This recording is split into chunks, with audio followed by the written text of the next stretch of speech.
खानपान चांगलं, खानपान चांगलं तर त्याचा व्यवहार शास्त्रामध्ये जो नीती करतो ते का? जोपर्यंत हे आपल्याला कळणार नाही सुमनातल्या बाजू, तोपर्यंत श्रीमद भागवत महापुराणामध्ये आपण प्रवेश केला काय आणि कथाही सांगितली काय, यामध्ये असंख्य कथा आहे, पण या कथेचा भाव काय सांगतो, हा भाव मी आजच्या तारखेमध्ये सांगून राहिलो.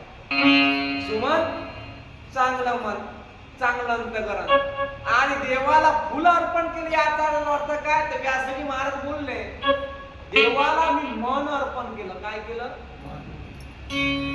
मन किती असतात? मनाचे प्रकार व्यवहारिक भाषेमध्ये मनाचे अर्थ दोन सांगितले, एक अंतर्मन आणि शास्त्रामध्ये एकच मन सांगितलं. आणि ते मन तुम्हाला गीतेच्या अध्यायामध्ये मिळेल. मय्येव मनादस्व मयि बुद्धेर्निवेशयस् विनिशस्यसि मय्येव अत ऊर्ध्वो न संशयः. मय्येव मनादस्व, मय्येव मन म्हणजे माझं मन.